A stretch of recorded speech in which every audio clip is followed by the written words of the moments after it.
नमस्कार. एक कविता लिहिली काही दिवसांपूर्वी. ती वर्तमानपत्रामध्ये प्रसिद्धसुद्धा झाली. पण वाटलं तुमच्याशी त्या कवितेविषयी काहीतरी बोलावं आणि म्हणूनच हा एक प्रयत्न. कारण 2014मध्ये जेव्हा मोदीजी आले आणि मोदीजींनी सर्व भारत देशातील नागरिकांना एक स्वप्न दाखवलं की जे 60 वर्षात झालं नाही, जे काँग्रेसने 60 वर्षात केलं नाही ते कदाचित मोदीजी करतील, काहीतरी चमत्कार होईल असं भारतातील प्रत्येक नागरिकाला वाटलं. म्हणूनच त्यांनी मोदीजींना निवडून दिलं, पंतप्रधान बनवलं. त्याच विषयावर एक छोटीशी कविता लिहिली आहे.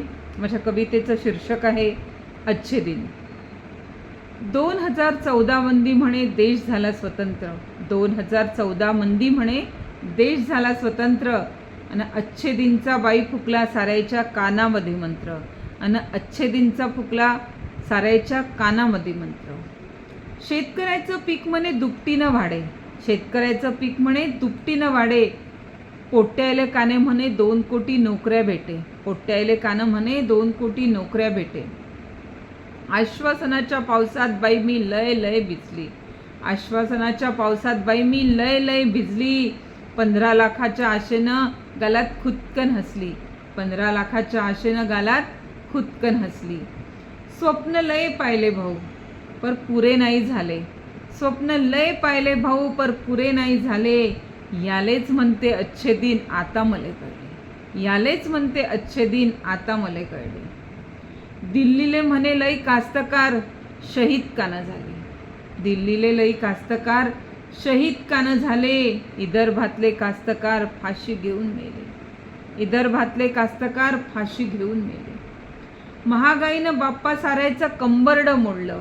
महागाईनं साऱ्याचं कंबरडं मोडलं. कसं सांगू मोदीजी तुम्ही किती किती छळलं. कसं सांगू मोदीजी तुम्ही किती किती छळलं. नोकरी नाही पोट्याले.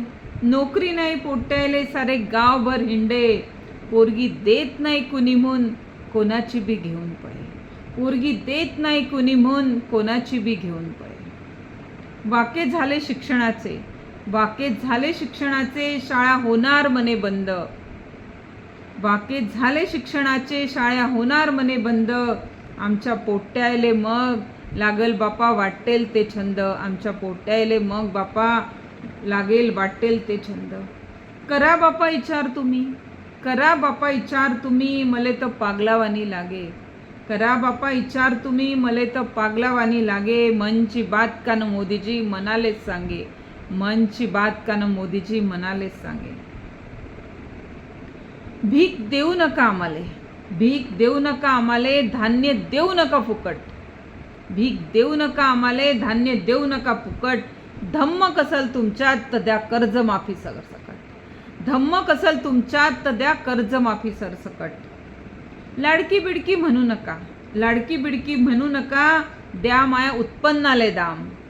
लाडकी बिडकी म्हणू नका. द्या माया उत्पन्नाले दाम. अन 12ही महिने द्या माझ्या पोरायले काम. अन 12ही महिने द्या माझ्या पोरायले काम. बस झालं तुमचं आता. बस झालं तुमचं आता. चला उचला तुमचा झोला. बस झालं तुमचं आता. चला उचला तुमचा झोला. जवळ करा आता मोदीजी काशीचा भोला. जवळ करा आता मोदीजी काशीचा भोला.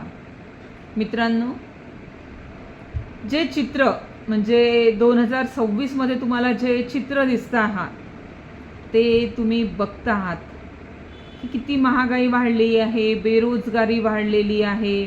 नीटसारखा पेपर जो इतका महत्त्वाचा, ज्याने डॉक्टर्स घडतात, तो पेपर लीक होतो, परीक्षा रद्द होतात.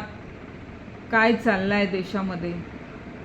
आणि आमचे मोदीजी म्हणतात तुम्ही घरी बसा, पेट्रोल कमी वापरा, डिझेल कमी वापरा, सोनं घेऊ नका, आणखी काय काय. ही परिस्थिती म्हणजे खूप विचित्र परिस्थिती आहे. जे नीटच्या पेपरमध्ये जे मुलं ज्यांची आशा पल्लवित झाली होती, 20-22 लाख विद्यार्थी बसलेले होते, कितीतरी मुलांनी आत्महत्या केल्या.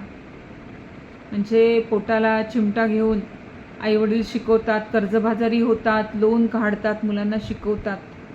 आणि त्यांच्या स्वप्नावर पाणी फिरतं, त्यावेळेला काय वाटत असेल त्या मायबापांना आणि त्या विद्यार्थ्यांना. परिस्थिती खूप बिकट आहे, यातून नक्कीच काहीतरी मार्ग निघेल अशी आशा करूया आणि या कवितेवर इथेच थांबूया. धन्यवाद.